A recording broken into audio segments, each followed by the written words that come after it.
Hello mates, welcome back to this, A Curious Worldview podcast. The guest today is Bradley Hope.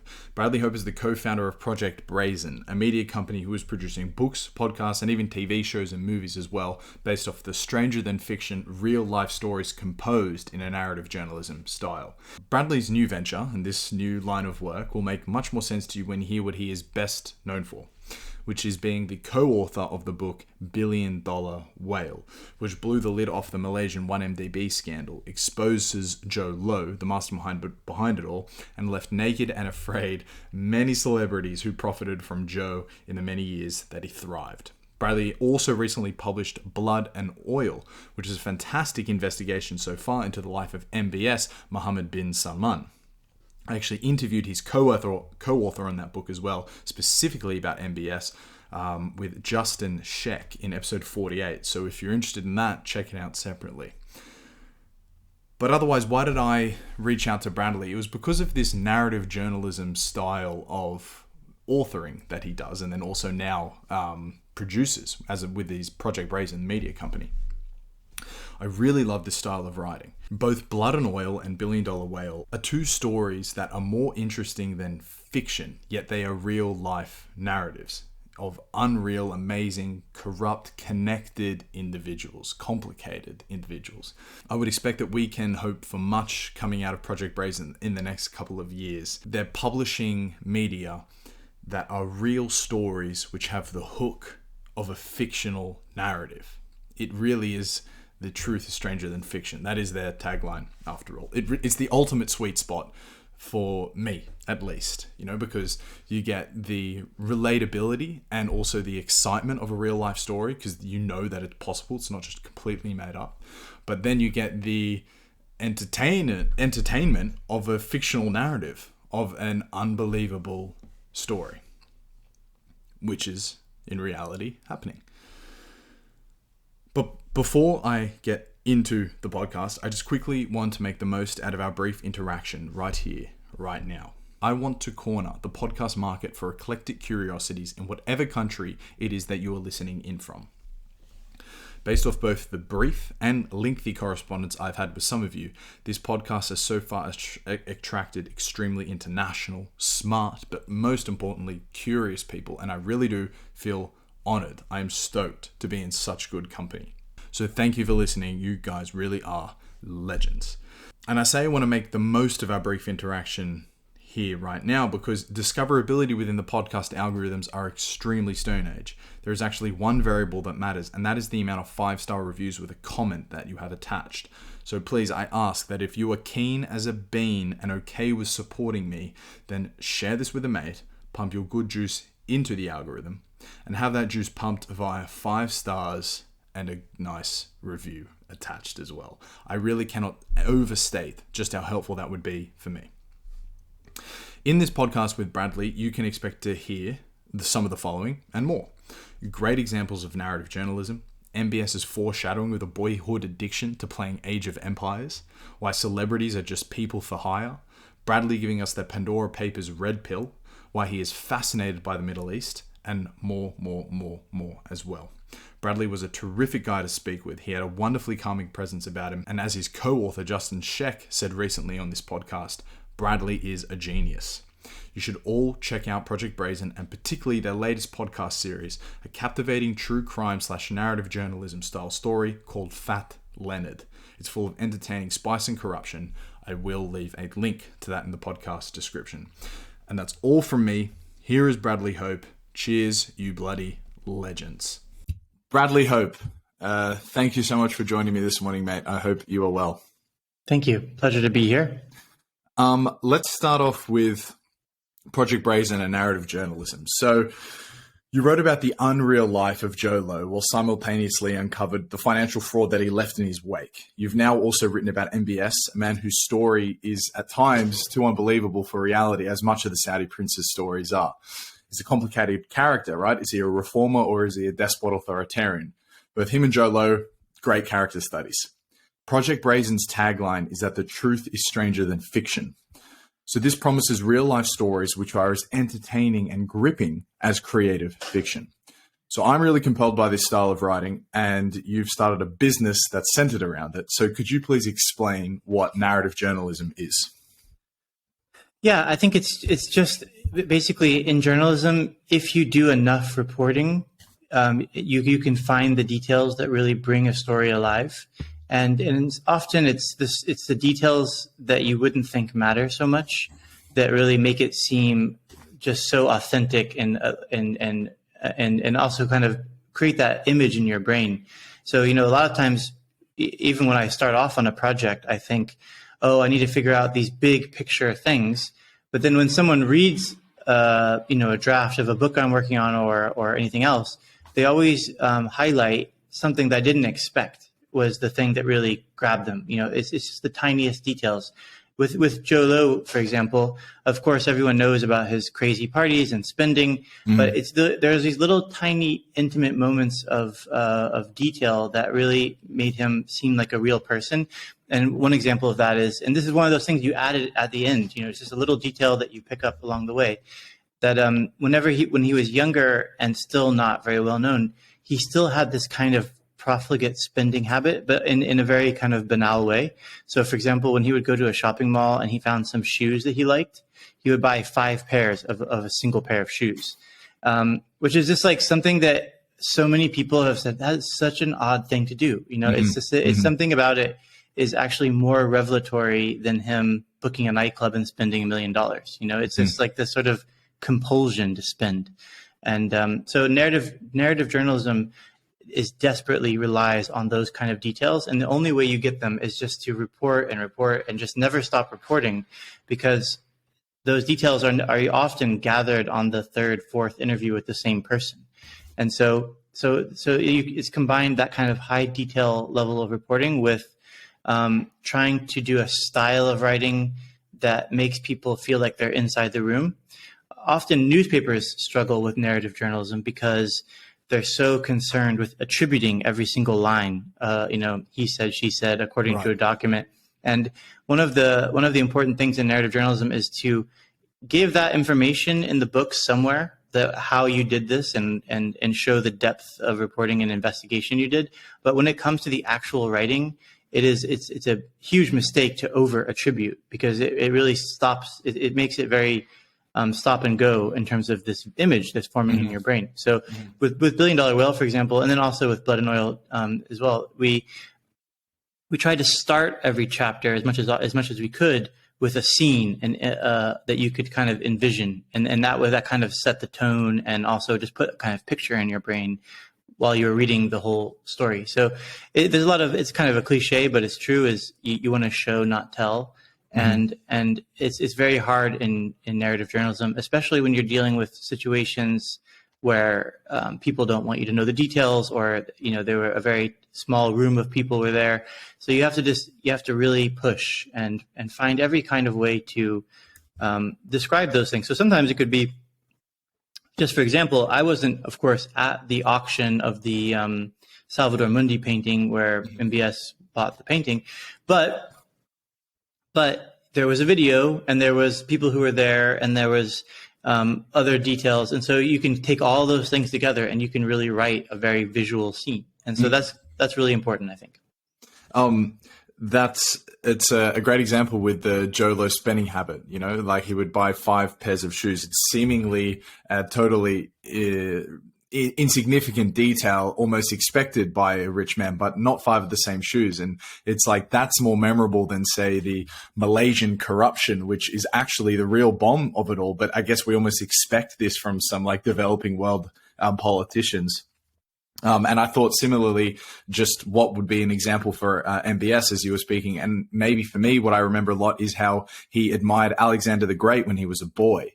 It is like a smaller little detail. I don't know, maybe you can say whether that was always in there or whether that was one that you added in later, but it does say so much more about the character than, say, you explaining the complexities of the Saudi royal family, which actually describes the character, but this little thing makes a big difference.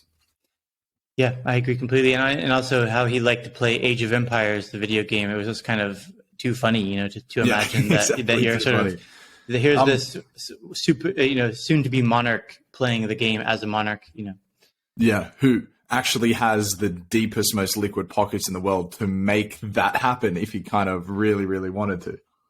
Yeah, exactly. What about, could you actually, before we move on, could you do more to define what narrative journalism is, just for the casual listener who may have never heard that turn of phrase? Like you said that it's different to the stop-start of a newspaper sort of reporting, but maybe if you wouldn't mind, just one more comment on what is narrative journalism as a definition. Sure. I mean, narrative journalism has been around for a while. One of the great classics of it is this book called The Bridge of San Luis Rey by Thornton Wilder. And it's one of these, like, if you ever see that movie Crash or Traffic, where there's like all these different strands that wind together. Basically, he told the story of this bridge that collapsed, but he did it in a very literary manner in which you felt like you were reading a novel, but actually it was all a true story. So narrative journalism is just trying to render true events in the world with nothing made up, nothing sort of exaggerated or fudged or amalgamated or whatever. All of it completely true, but written in a way that it feels like you're reading a story, and it's almost like a novelistic kind of form. And so typically this was done in book form and in magazines. And increasingly, newspapers try to experiment with doing it in some places. Podcasts are a really good, exciting new narrative journalism format because you can get the people to kind of tell the story almost like in real time, like, you know, speaking in the present tense and things like that. Yep. Documentaries do it as well. They do narrative journalism, again, using the same techniques. And so it's really, I think it's most people, when they think of journalism, it's one of the formats that they prefer because it's so natural. It's like storytelling at its purest. Whereas sometimes news, there's not enough information to, you know, especially on a daily news cycle, to support the writing, the editing, the investigating. So it's like, these are usually the product of long-term projects. Sure. And how important is it as well that the story is concluded? Because in the two cases you've written about, they don't actually have a defined ending yet. Yeah, I think actually readers get a little frustrated that they're not ended yet, but that's just comes with the territory. If you want to read a true story, not everything is sewed up in a tidy bundle at the end. You know, the truth is, Jho Low may be at large for decades. There's no, you know, we're not going to wait around for him to get arrested to write the book. Similarly, with MBS, I think of this as the first chapter of the MBS, his rise to power. So chapter one, in a sense, Blood and Oil captures the first 5 years. The next chapter might be a 10-year chapter because maybe less things will happen that would result in a whole book. But his career is likely to span multiple, you know, chapters. So he's a young man on the rise. Then he's kind of trying to, you know, in the aftermath of his shows, trying to figure out what's his place in the world and how can he reestablish himself. And then, you know, who knows what's going to come next. So. You gave that example of the bridge. I forget the name of the title. Now you've said it. But are there any other pieces of narrative journalism that come to mind that are your absolute favorites? Like maybe books and stories you've modeled your own writing on a little bit? Yeah, when I was younger as a reporter in New York City, I was really inspired by the so-called new journalists like Tom Wolfe and Gay Talese. And I had the privilege to get to know Gay Talese. He's quite an older guy now, but he is just one of those people that really could explain what it is they were trying to do. And so he's obviously got a lot of famous magazine articles like Frank Sinatra Has a Cold. And so I was pretty inspired by those guys. And then I was also inspired by people like Lawrence Wright, the author of The Looming Tower, which is also a work of narrative journalism. It's less kind of stylized than some of these authors. Like Tom Wolfe is a very stylized narrative journalist, but Lawrence Wright has that sort of humble, fastidious, long-term game. You know, he spent 5 years researching and writing that book, including at one point he took a job in Saudi Arabia just to be on the ground to do more interviewing. That book just reads so clearly, you know. Some Yeah. of the other ones like that is Steve Cole. I really like Steve Cole. He did this biography of the Bin Laden family called The Bin Ladens. Uh-huh. Yeah, so it's actually kind of the preferred style of any nonfiction book now is to try to take a narrative journalism approach. I want to ask a question. I don't have this prepared, but I'm thinking I can't help but notice that underpinning the demand for, say, these styles of books or these types of books has to be this inherent interest of ours to follow a story and to be entertained almost. Just learning a thing or gaining information isn't enough, especially now we have precedence of knowing that we can be entertained while doing it as well. Do you think there's much, well, there's clearly truth to that, but how dominant of a factor do you think that is? I think it's so important. When I'm trying to work on something, I really want people to feel some sense of excitement and entertainment, and to kind of be on the journey. I think it's just the best method for transmitting information. So there are books that I consume for research purposes that are not like that, but it's only because I'm so immersed in the details that it works for me. But I would never pick those books up and just sort of read them as to explore a new world, Sure. And I think also rightfully people don't have time, and they shouldn't have time for things that don't thrill them in some way. Like reading isn't supposed to be medicine. It's actually it's a enjoyable thing to do. It shouldn't be laborious. Yeah. Yeah. I was thinking about great stories that I could tell in the sort of style of narrative journalism, management consultant who advises indiscriminately across the world, mining magnate dipping into and out of conflict zones, legal counsel for hire, something along the lines of international intrigue, complicated morality, corruption, all the good stuff. You have a pitch us page on your Project Brazen website. So I was wondering if you could reveal some of the wonderful and tantalizing stories that you have been pitched, and then furthermore, stories that you actually have in the works. Now, I understand maybe you can't say all, but as much as you can. Yeah. Well, so we haven't got a lot of pitches just yet. I mean, we have gotten some pitches that all of them were good, and that none of them were bad. We have to be a little bit picky because there's only a certain subset of stories that we can actually be successful to promote. Not every podcast can go under our brand. And also we, like, for example, Fat Leonard, which is our new podcast that came out today. Yeah. So I was saying our podcast today is debuting in this feed called Project Brazen Originals that we created. And it's really kind of like our style of story. It's these in-depth, investigative, hear from the true people who are involved, high-end projects. And those are hard to do, and they're hard to find because there's a lot of things have to go right for that to work. You have to get to persuade people to talk. You have to have a kind of a full story to tell. It can't be a fragment of a story, that kind of thing. So, and then you asked me about what else we're working on. So we have a bunch of things we're working on. One of them is a new book about this most incredible story related to a group of mostly Korean Americans who banded together to create an underground organization to sort of fight the North Korean regime and to operate an underground railroad for diplomats to escape. It's just such a crazy story. I happen to have met the founder of this group in Libya back in 2011. And I had stayed in touch and sort of watched his activity over that time, but I had never expected what came out because they got themselves into trouble because they were trying to exfiltrate a diplomat from the North Korean embassy in Spain, but everything sort of went wrong on this mission. And a woman that they didn't know was in the building kind of jumped off a balcony and escaped into the road and told people that they were kidnapping them. But in fact, it was all kind of meant to look like a kidnapping, but in reality, it was a rescue. But the kidnapping part was meant for the other North Koreans to see, so that they didn't think that he had defected. If you defect in North Korea or anything like that, or escape, they typically punish 3 generations of a person's family.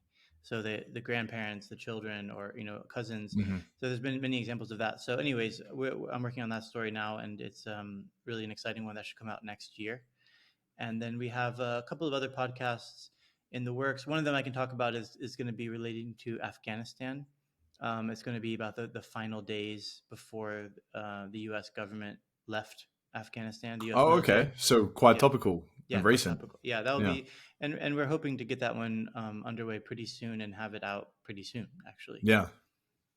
Okay. Any others? I don't want to grab more than is fair, but There are a bunch of others, but we're just not ready to disclose them publicly yet because, in some part, if we do so, we could kind of risk the project. So, 100%. Yeah, I sorry. get it.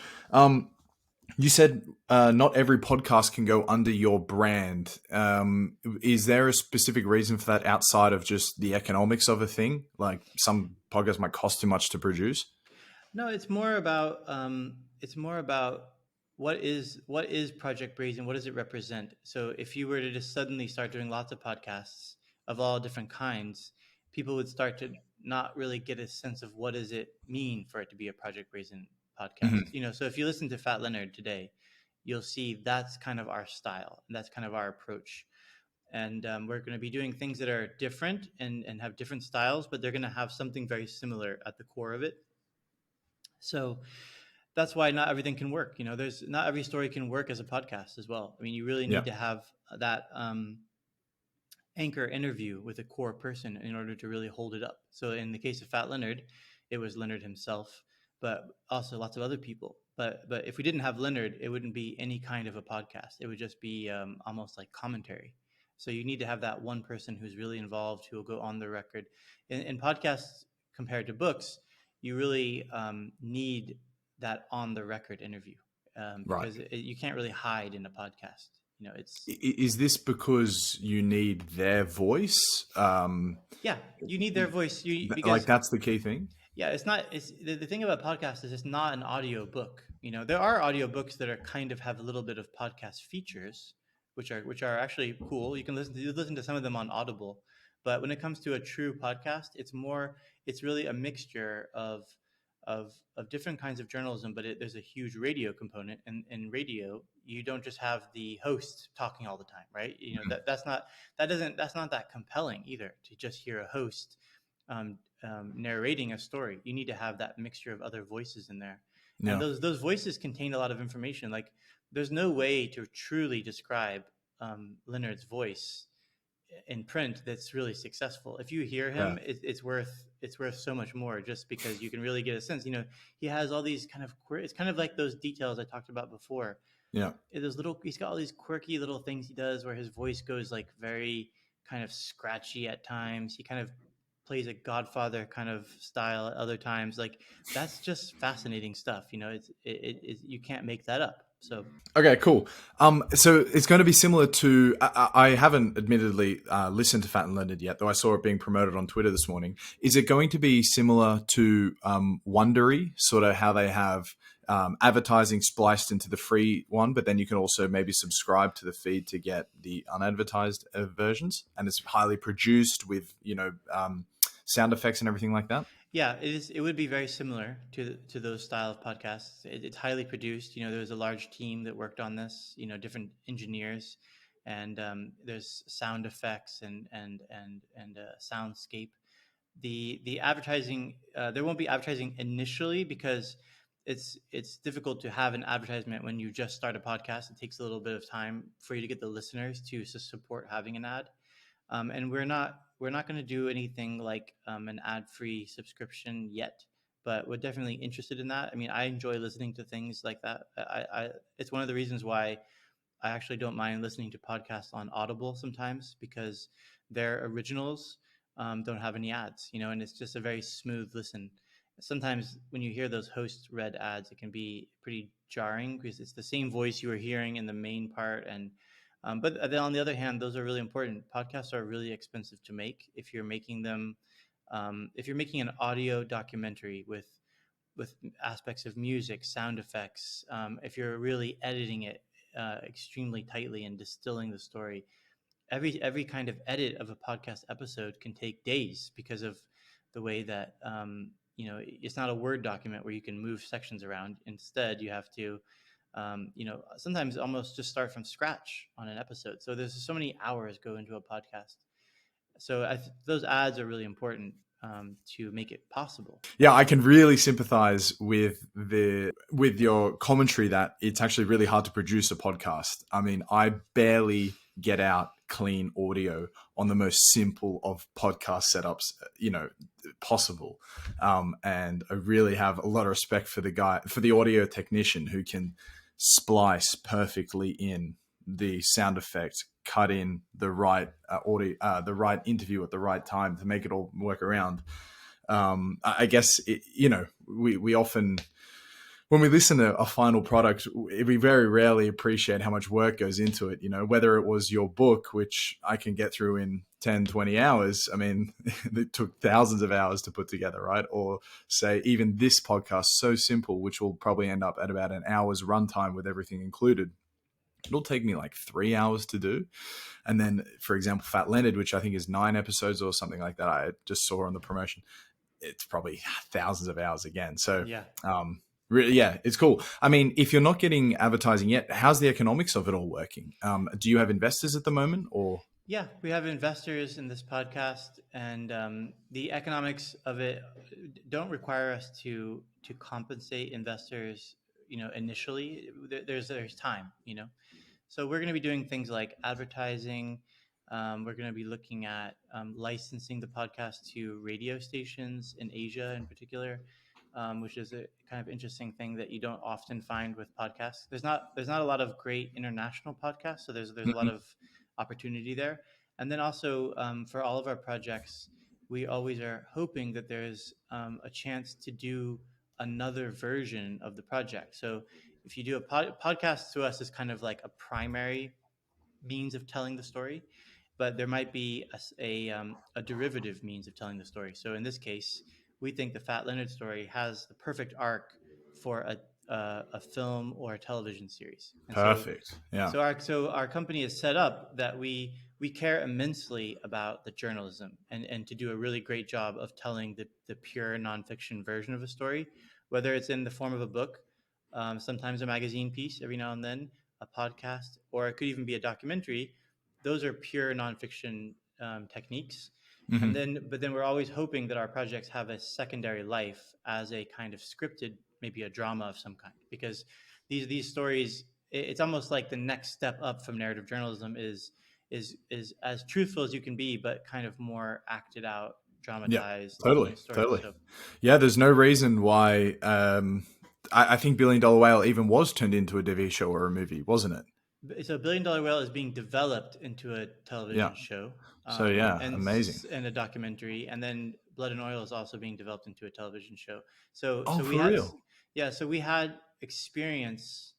We've had experience with dealing with people in that world and kind of understanding how they think, and we want to optimize that process. So we've gotten to know a lot of people, and in some ways, Project Brazen is more similar to a film and television production company than it is to a newspaper, right? Because we're creating one-off products that are for consumption. Now, right now, we're actually distributing it via PRX in a kind of independent manner. We didn't sell our podcast to a big company like Apple or Spotify or our iHeartRadio. Instead, we're doing it kind of on our own. And in part, we're doing that because we want to control the future of our project. So if we were to have sold it to someone else, it becomes their project and they figure out how to do something else with it. But we think that we should be in charge of what happens to our project. So that's why we've taken this riskier route, but we totally believe in it. And we're trying to build up our own following, and that's why the brand is so important.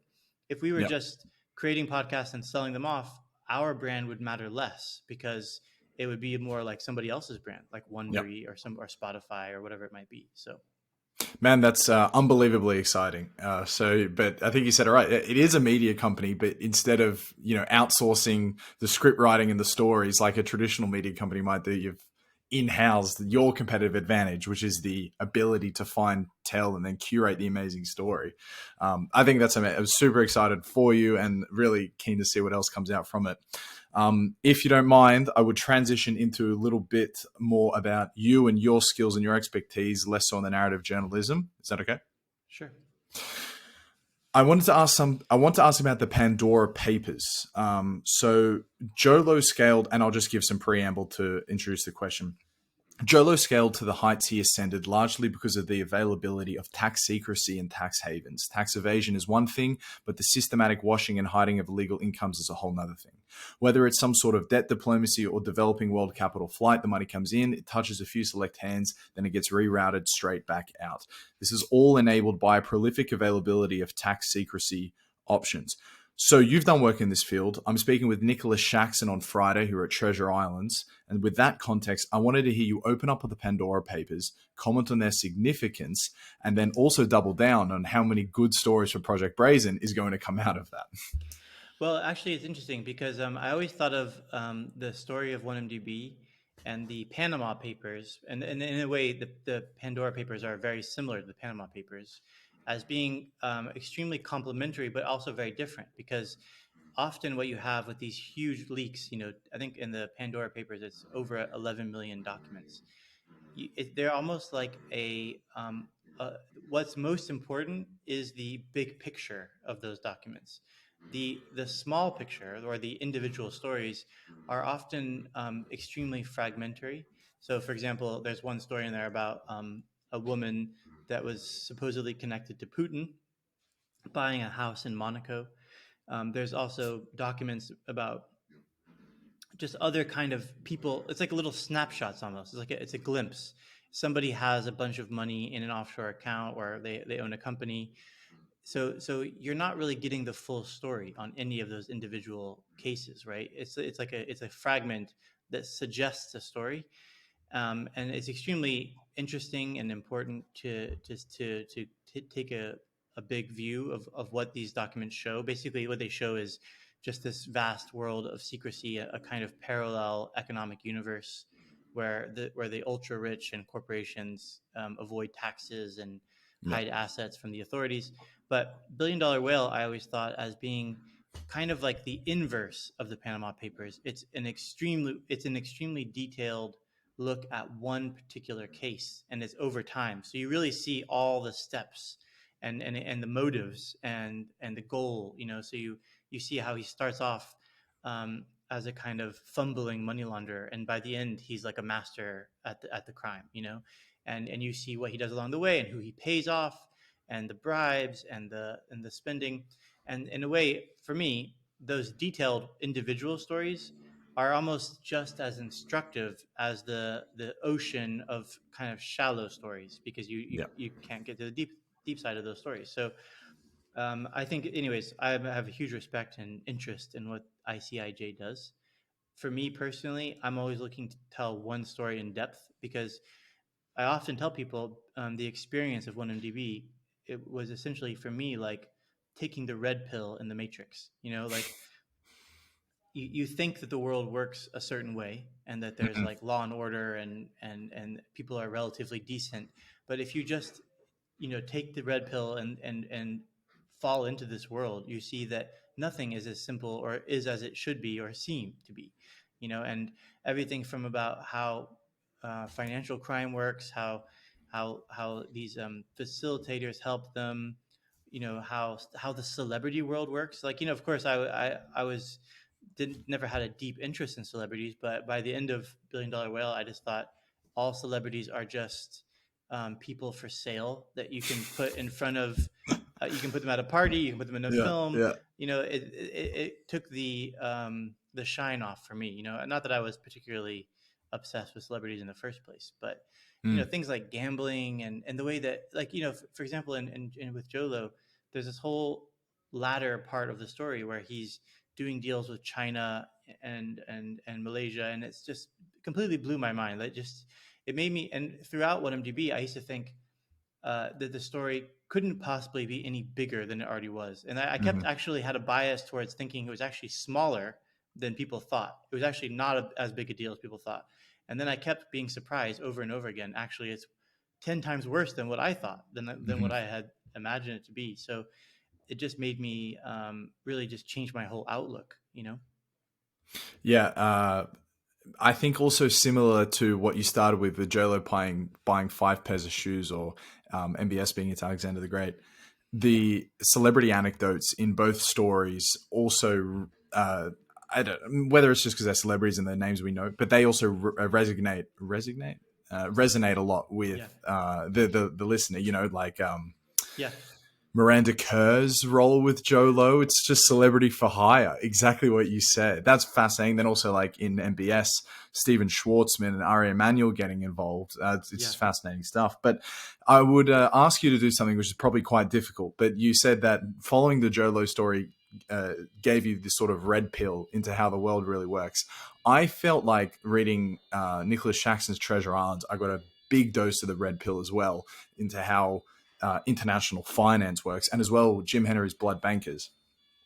But could you do, if it's possible, could you give the listener the red pill on international finance, maybe through the archetypal example of Jho Low, but just how tax secrecy and havens enable the scale of criminal organizations, and it is actually that one variable that influences it the most. For me, I just think it comes down to something very simple. You know, if you want to transfer $5,000, $10,000 to another country, to a person in another country, you will be, put through the ringer. You'll be asked lots of questions. Sometimes the transaction will fail. You know, there'll be all these problems, and people will be asking all these questions. Well, what's this for? Who is it for? What's the reference and stuff? But meanwhile, while you're struggling to do that, people are moving $1 billion in an instant, evading any kind of friction. You know, they're Yeah. just and they're doing the most brazen things. So like in 1MDB, there was, they would be stealing $1 billion at a time, and then routing it through all these companies around the world into a fund that then loaned the money to the next company, and it's all just done swiftly on ones and zeros and paper. This money is being moved around. And I think the average person, include myself included, would have just never imagined that crime was so easy. And the law enforcement aren't noticing, right? So like they of every one of those corrupt $1 billion payments that are going around the world, like a 1/100th of them find their way to a law enforcement agency. So this the way that we've set up the world in its globalized sense, with these offshore havens that allow you to essentially buy secrecy, using sovereignty of a little island nation that you can't penetrate the secrecy of it. Um, it's just the global financial system is actually the easiest place in the world for drug barons to move money around, for Yeah. kleptocrats to hide money, to get bribes. And I just never imagined it to be so bad as that, and to be so full of holes. Mm-hmm. And so it actually just makes you wonder, if so much of the world is this kind of illicit finance network, and there's so much crime and illicit finance and corruption going on, all around you, things you see, buildings you see, um, people that you see in going into offices, they're either going into a building that's owned by some sort of like Colombian drug baron, or hidden through a chain of companies that are almost Yeah. impossible to Six find, shells. Yeah. or they're working for them without even realizing it, by being a banker or a lawyer who's allowed to work on one little piece of the whole chain. Yeah. And so it just makes you wonder about also things like political power, of course. So, in the case of Jho Low, he was managing to get in to all these Obama events. His father was at an event with Obama. He was accused by the U.S. government of basically giving a lot of money to someone who then donated it to Obama to get access to these events. So like places like getting into the White House, Jho Low went to the White House for the Mm-hmm. Christmas party. How? How is it so easy to buy your Mm-hmm. way into these things? And because I think it's in a sense, it's partly because of television. We watch so many TV shows about police procedurals and things like that, and we just get this kind of feeling like, the authorities, they've got things under control, but they've got nothing under control. It's completely out of control. And the only reason that the Jho Low case even got uncovered is a series of kind of accidents. But really, it comes down to Jho Low being very sloppy and very ostentatious. If he had been a relatively chilled out guy who didn't do all those parties and stuff, he would have probably been able to. And if he would have been a little bit less greedy, they could have kicked the can down the road for a long time before anyone ever unraveled the 1MDB scandal. So imagine now that people who are disciplined, they're getting away with it every day, and they have nothing to worry about really. Most countries don't even have a 1/100th of the budget of the U.S. government when it comes to fighting these cases, the Yep. UK included. If you want to pursue one of these cases, you need to have people traveling around the world. You need to be doing legal requests in like 10 different jurisdictions. You need to have a whole team who can piece it together, because on the other side, they have those same teams, so you have to compete, and they can't. So No, that's they sort of can't. the red pill. But so it's the red pill is also like, what can money buy? Money can buy absolutely anything. There's nothing these guys couldn't buy. A Yep. White House, holiday party, celebrity girlfriend, companies, major companies in the world, you can just buy them, without people realizing it was all stolen money. Yep. And MBS has similar exploits, like with his party in the Maldives, right? It's all the same stuff again, just celebrity for hire. It's just corruption all the way through. I think that it's an example of where the force of demand for the services is just outstripping any supply to stop it from happening. Like you said, the budget in most countries is going to be 1/100th of America's budget for whatever it is, financial crime. I mean, there's way more incentive to be on the other side of that transaction. Hence why there is 100x the amount of people there, and then 10 millionx the amount of money there. I mean, trillions of dollars go unrecognized every year. Trillions of dollars. It's almost equivalent to a year's national, like the global national output. Shaxson tried calculating it. It's a kind of by definition impossible thing to do. But we understand it as a caricature because of movies and TVs that there's tax haven and money laundering, and but you kind of assume in your head that it's just confined to maybe the drug trade. But the truth of the matter is it's absolutely not. Like Richard Branson is as involved in this whole debacle as is Pablo Escobar back in the day, if you take it down that route. And I say that of pure speculation. I've got no proof of that, right? But you can say it with enough of an educated guess that there is truth to it. Absolutely. Yeah, I think you're right. And also the MBS case, he really showed how so people weren't paying attention, but he was really entangling himself in the global business and finance world, doing investments, doing kind of arrangements with major asset managers in America. And so when it came to the Khashoggi murder, politicians and people in the public were saying, "Oh, let's put pressure on this guy. Let's tell Saudi Arabia he can't be in charge anymore." All that kind of thing. But he was so strong for not just because he took out his rivals in Saudi Arabia, but because he was so enmeshed in the global financial system. To pull him out would be to kind of disrupt American business and American finance. And so that was one of the things he did. I'm not even sure he did it on purpose, for this reason, but it made him so much more powerful on a global scale and so much more, intransigent. He doesn't. There's no reason to take him out, because the consequences would be too high. I want to talk about the investigative process. You wrote over a month ago how the Pegasus spy software, which maybe you could also introduce to the audience, was a wake-up call to journalists everywhere. And so, could you explain the Pegasus spy software, and then also add on to your answer, with the complexity of cyber threats moving in one direction, how do you think the future of investigative journalism and one's ability to remain encrypted and secure with their information? So the Pegasus case was, there's this Israeli company called NSO that provides a kind of very powerful software to nation states primarily, who can use it to, they're supposed to be using it to disrupt threats to national security, terrorists, um, criminality to some extent. But what this journalistic network showed with a big leak they got was that these countries that were the clients were using it to stifle free speech, to investigate political parties, journalists. And so my number was in this list, targeted by the United Arab Emirates. They've denied that they targeted me, but wouldn't be surprising considering the kind of reporting I did that they would want to know who your sources are.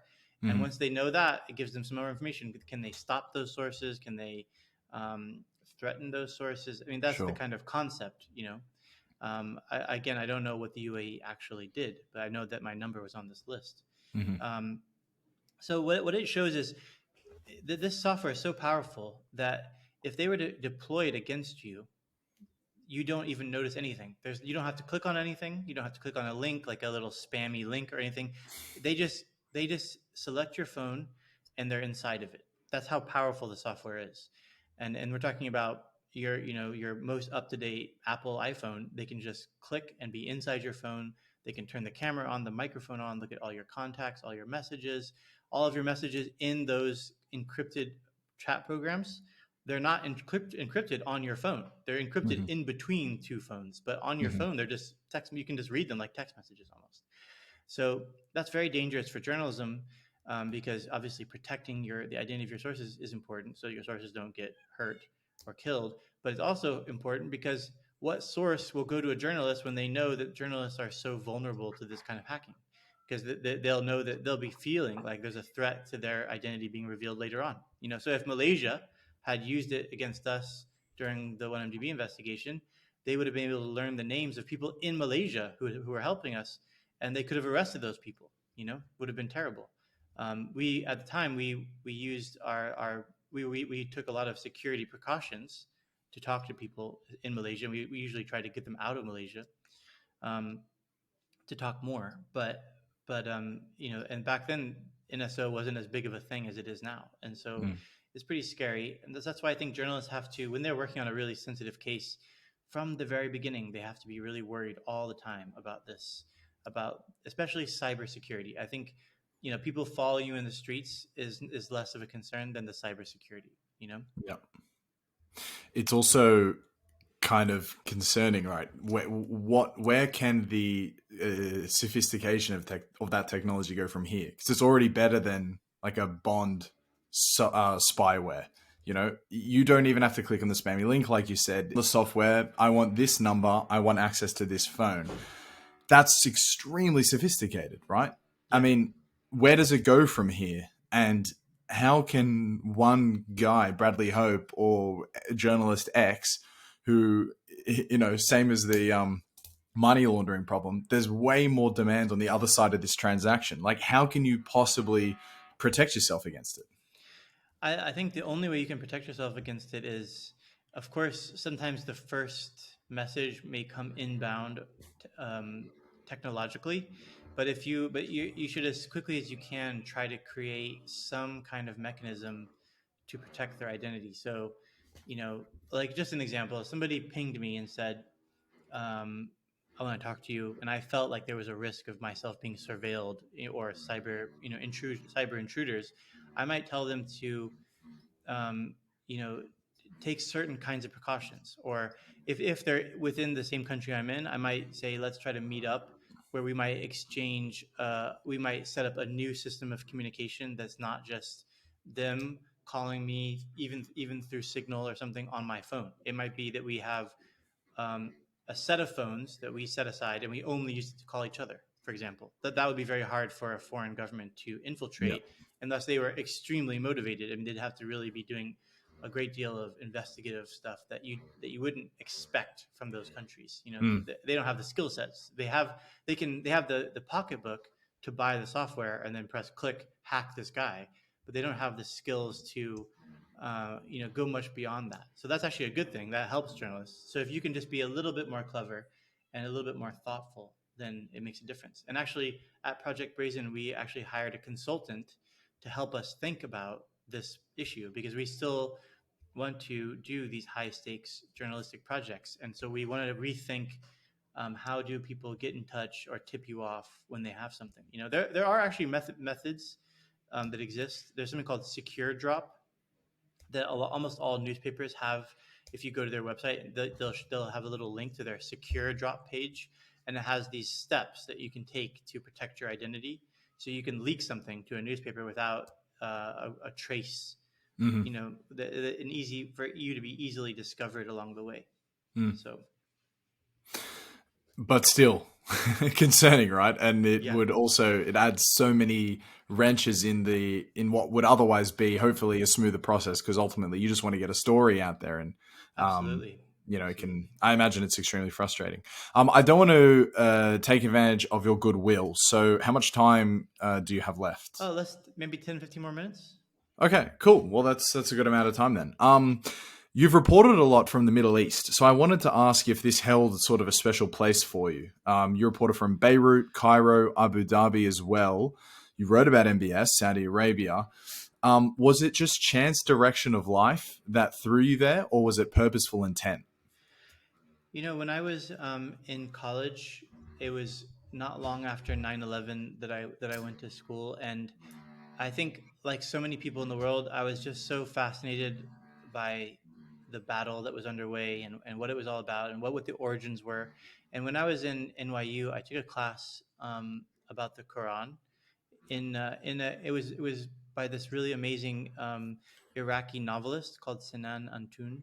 And I started to really spend a lot of time with that professor after hours, just like talking about the Middle East, and got to know his friends, like translators at the UN. And I met all the kind of visiting poets from the Middle East through him. And I just became so enamored by the region. And I started taking Arabic classes when I was still in New York. I had never been to the Wow. Middle East. And then one day I saw that this newspaper was starting up in Abu Dhabi. And at the time, I was working as a police reporter in New York City, which was a fun job, but it's kind of hard to make a transition sometimes from one thing to another in journalism. So you have to find some kind of way to do it. It's not going to be the ideal way. So I was looking for these English language newspapers in the Middle East. Maybe I could get a job at one of them. But it wasn't until this new newspaper in Abu Dhabi starting up that I could think I could actually do it, because Hmm. they were going to pay you to fly there and live there. And that's how I got. Exciting. Yeah, it's Yeah. exciting. So that's how I got there. Once I got there, I spent a lot of my time traveling all the time. Yeah. Just even on weekends, fly to And how old Beirut. were you, if you don't mind me asking? I guess I was like 24. Um, So exciting. yeah. So You've we been so learning the language, you're interested in the region, you're doing the job you like, and they're flying you around. I mean, that's a dream. Yeah, I kind of increased my familiarity with the region, also reporting from the different countries. We would go to Cairo for like a 3-day weekend. We went to Beirut. Then I would also do reporting trips for the newspaper. So I went to Iraqi Kurdistan. I went to Afghanistan. I sort of just increased my capacity for handling myself in those situations. But I also I just have I've had a lifelong interest in the Middle East, in the culture, in Mm. the literature, the history. So I just always been consuming all of those things. So and then also I loved a lot of the modern books written in the Middle East. Like in particular, there's this book called "Beware of Small States." It's kind of the history of Lebanon, but really it's actually more about the Israeli-Palestinian issue, from the perspective of Lebanon. But it's such a good book, and it was one of the inspirations for the way that we handled Blood and Oil, because I wanted it to read really clearly and in this journalistic manner. But a book about the Gulf, there's hardly any like that. There's a lot of textbooks about the Gulf. There's a few books. There's one book about Dubai, but this to me was an opportunity to do a kind of Beware of Small States style book, and so even now I'm still uh, fascinated by the Middle East, and look forward to traveling back more when everything gets a little easier. So What was it apart from just the idea that it was a totally different culture, language, way of looking at the world? Is there another factor to the Middle East that is so romantic to you? well, I think the initial starting point was there was obviously it was a very different world than I'd ever lived in, and that was kind of just attractive in itself. The history was amazing, but by the time that I was in getting into journalism, the Middle East was just so crucial and so core to everything that was happening all the time, in the news in terms of sort of global affairs, that I just felt drawn to it. And reporters are famous for running to the crime scene, running to the danger. And I'm not saying that I was running to the danger in this sense, but it was more running to the place where stuff was happening that I wanted to see. And while I was in Abu Dhabi, at the very end of my time there, the Arab Spring broke out, and I persuaded the foreign editor to let me take over in Cairo as the the bureau chief for that newspaper. And so that was probably the most exciting period for me. It was this 2 year period when I was based in Cairo, traveling all the time, going to all the protests, and watching this Arab Spring unfold, and then also kind of retreat. And I spent a lot of time in Libya, and some of the most thrilling experiences of my life, because everywhere you went, something was happening, something amazing was happening around every street corner, and that's just So amazing. you just can't find anything better as a journalist than that, Yeah. So that was kind of why I went over there. That's amazing. That sort of 5-6 year anecdote that you just retold is something that I romanticize deeply, like really deeply. Those factors, a place that you're intensely interested in, the economic resources to move throughout it, and then the purpose of fulfilling your task while you're there. So I've gone as much around the world as I possibly can, but it's always just been off my own accord. So it's been lacking the resources and sort of the purposeful, and you just get the sort of romantic feeling fulfilled. But you know what I'm getting at? It's not a question. It's more just a commentary. But no, yeah, it makes sense. I mean, the greatest thing about being a journalist is that you are able to go anywhere you want and call anyone you want and kind of look wherever you want. It's always justified because you're doing it on behalf of the readers. So you can just, if you're writing a story about the weather, you can find the world's greatest meteorologist and call them up and say, "Hey, the weather is acting a bit funny. What do you think?" yeah. Now, no ordinary people can't just call that person because they don't have a good reason to do it. But for me, I think even as a kid, I had this kind of dream, almost like a fantasy, and a recurring dream that I'd actually have at night about landing somewhere with no preparation almost and just figuring it out.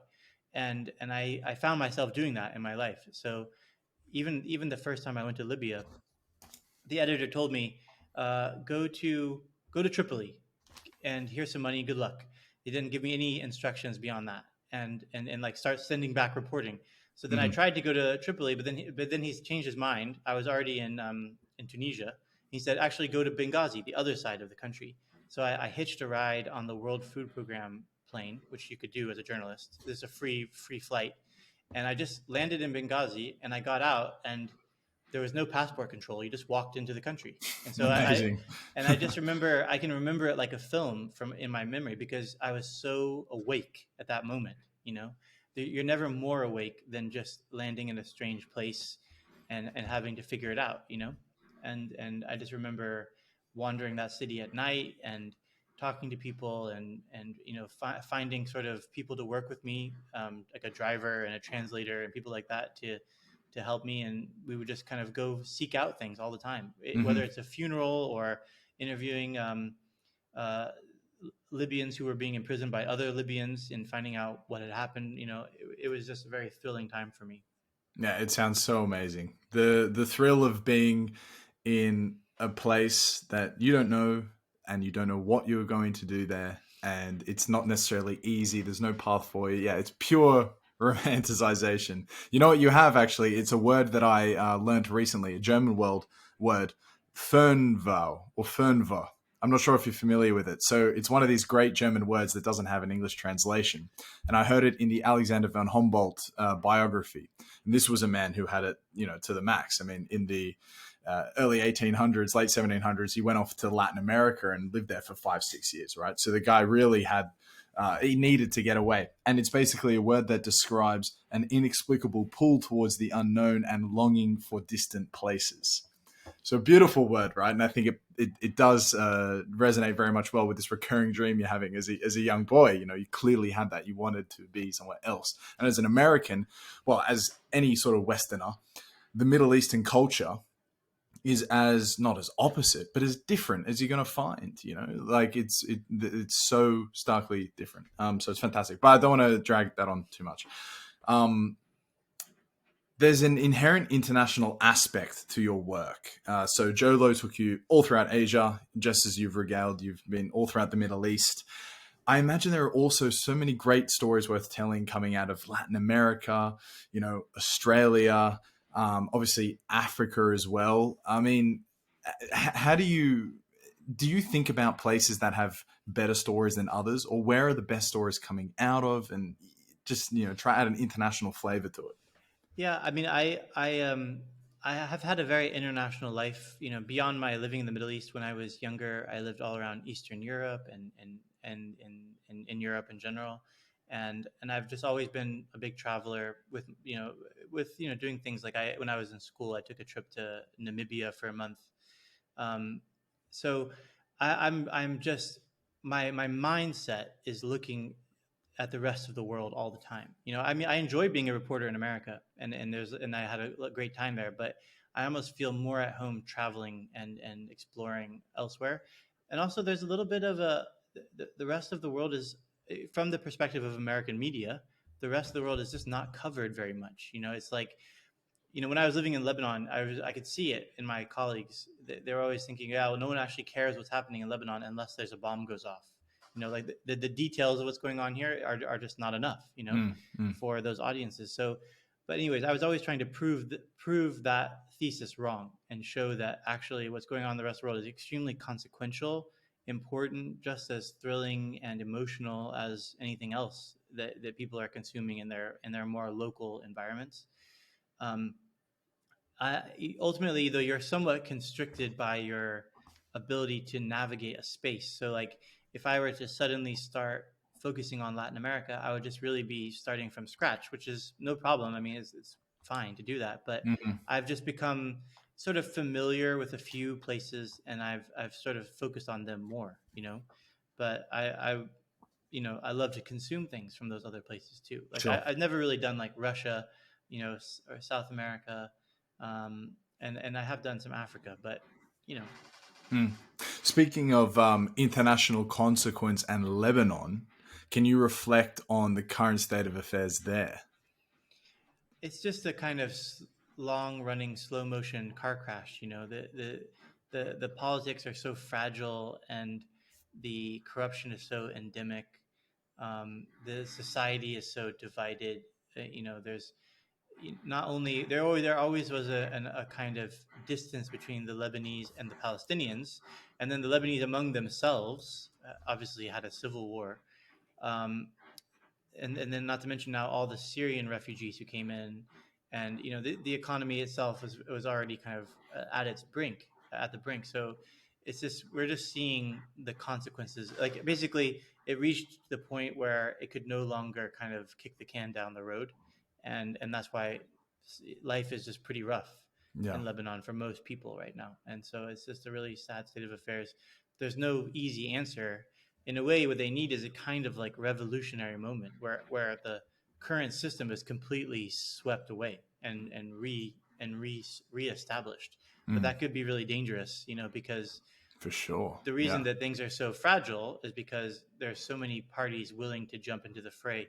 So I recommend this book, Beware of Small States, because you really get a great sense of the history of that problem as well. Cool. Are you optimistic that there could be a revolutionary moment, or are you more realistic that it might just be a slow degradation downwards and more of the same? Well, I think ultimately a society can't sustain endlessly a situation like this. So something will have to give, and I just don't know what that might be. I fear a revolutionary moment, but at the same time, sometimes things have to be a bit messy in order to get right-sided.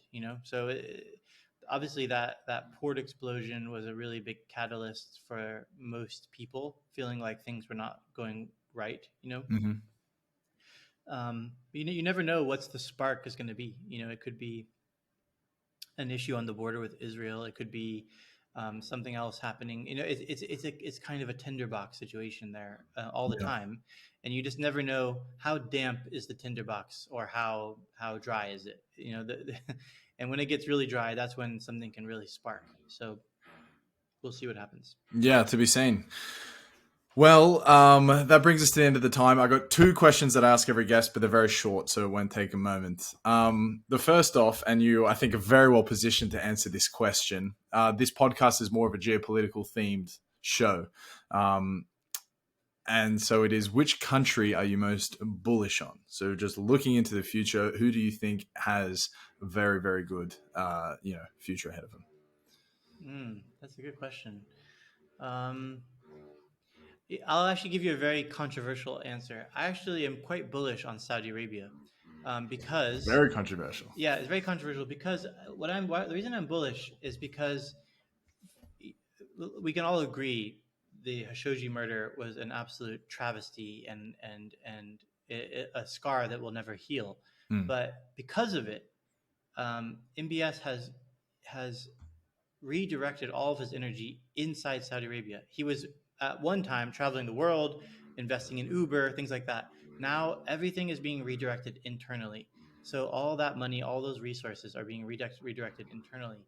And the other thing that people I think still don't quite grasp is that Saudi Arabia actually has a genuinely interesting tourism potential. So there's a lot of things that were going for Saudi Arabia that were never exploited by the royal family. Just in terms of tourism, more if you love the Middle East, Saudi Arabia has so much there that has really not been seen by many people, hasn't been experienced for decades, if not longer. We're talking about Al Ula, this ancient civilization, the same people who made the Petra. They made a lot of interesting carvings in the mountains and diverse geography. A lot of like historical buildings that weren't demolished, by new construction, palaces, um, and obviously the history of Medina and Mecca. The coastline is unexploited, and also Saudi people are just very good people. They have like a good family sense. So even as a visitor to Saudi Arabia, it'll feel different than traveling almost anywhere else in the world. And I just think that there's actually I'm more bullish about Saudi Arabia than most people are, because most people are looking at it through the lens of like human rights violations like Khashoggi, which I completely understand, but I don't think it actually has a bearing on the success of this whole country of 30 plus million people. Mm. Great answer. Are you optimistic that Neom could actually become a functioning attraction for tourists? I have my doubts about whether it would ever be an economic attraction like MBS's dream, but could it at least work? Is this amazing like Dubai replica? No, I'm pretty skeptical about that. But I will say this: if they decide they want to make something there, something will come. It won't be like just an idea. They will build something there, and Hmm. it'll probably be somewhat interesting. But it will never. I can't see it as becoming this like new Dubai. And if it is a new Dubai, it'll take 30 years for it to become a new Dubai. Yeah. It's not just about building a bunch of buildings, as we've seen. Like Dubai has actually been a pretty long journey, and a culture was already there around the mercantile class that helped support all that happening. So Neom is literally a blank space for the most part, except for the local sort of villages that they're just saying this is where we're going to build it, and Mhm. so it'll be quite an interesting experiment. But it's also a little bit distracting. There's lots of things happening in Saudi Arabia. There's lots of things happening in Riyadh alone, just the capital. In terms of redeveloping it and creating new spaces, and so it's just one of the projects. Mm.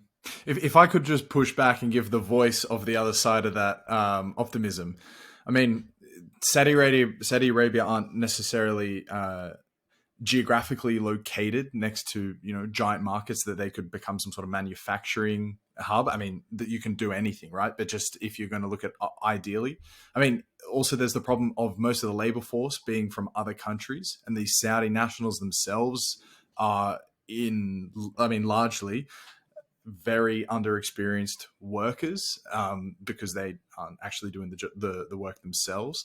There is the whole issue of like female labor force participation rates, essentially probably close to zero. Then there's also the instability of their entirely leveraged economy on oil. Now, I would agree with you that it's sort of overblown that oil is going to decrease in significance to the point where Saudi Arabia wouldn't have this sort of giant wealth of money to lean back on. But I mean, that's a few things I think if you're going to But take actually, ingredients. I think all of those things have a good answer. So actually, Saudi Arabia isn't quite like the UAE or Qatar, where everything is done by foreign labor that's imported. Of course, construction has traditionally been workers brought in from the subcontinent to do. But Saudi Arabia has so many people compared to those other countries that it has something more akin to a real economy. It has a real internal consumption economy by its locals, and also you find Saudi taxi drivers, Saudi cleaners. So it's not like if you go to the UAE, you will not find an Emirati taxi driver. Yeah. So Saudi Arabia has a totally different feel in that respect. That's interesting. That's also contrary to what you hear. Like, yeah. Saudi Arabia also, when it comes to women, so that's one thing MBS you can undoubtedly be assured has changed. Women employment is skyrocketing, and their rights have been, greatly enhanced. It's not the same as the rest of the world, mostly by cultural limitation rather than legal. They've changed a lot of the laws, and Saudi young people are among the most educated people on earth without a job, right? So they're like desperate to work.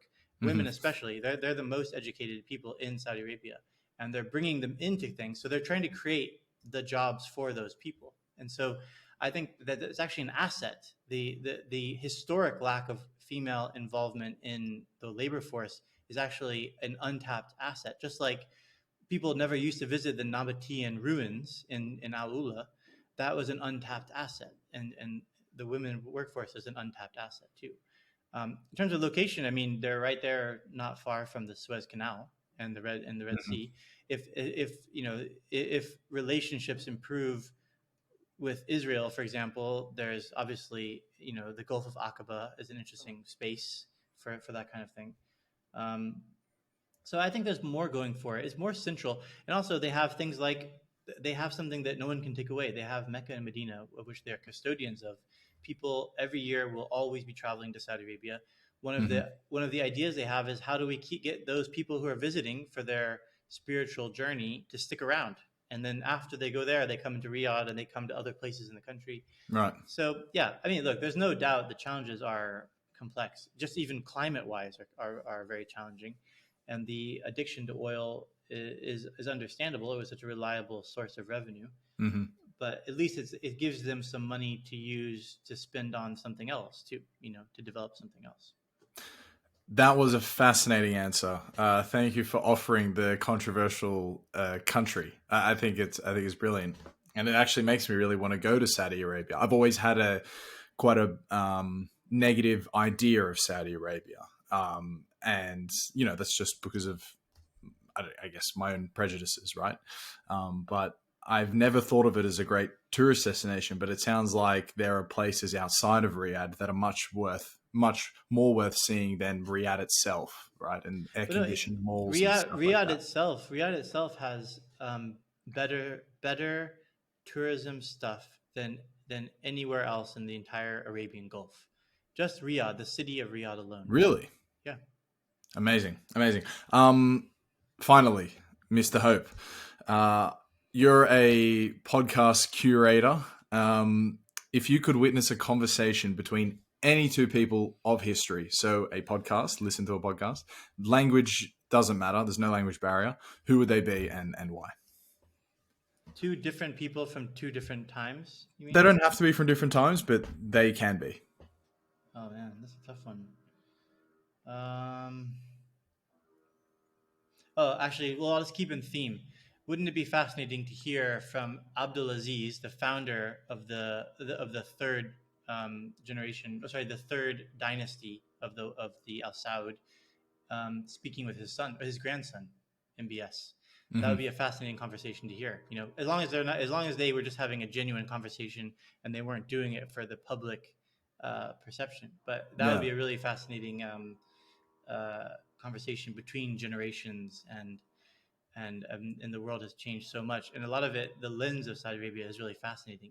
The way that they helped power the world, and they saw all these subsequent presidents and obviously the region. So in the theme of Saudi Arabia, I'll listen to those two, have a heart to heart.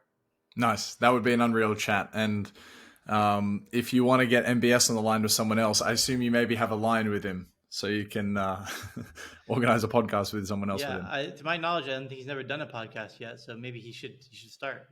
Yeah. Well, Bradley, You have been very generous with your time and also with your answers. I thought that was really fascinating, and thank you very much. Thank you very much. Okay, and there you go, Mr. Bradley Hope.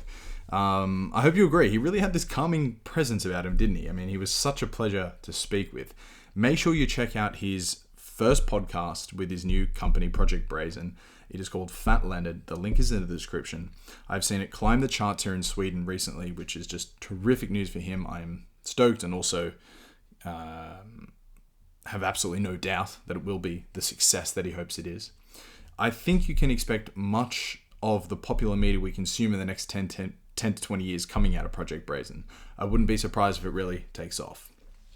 I was completely smitten to the journalistic lifestyle he led in the Middle East. I am the age now that he was when he was doing that. You guys are probably starting to understand me better, but the way I romanticize the traveling, nomadic, semi-vagabonding journalist, author, or photographer will inform you about me really better than anything else.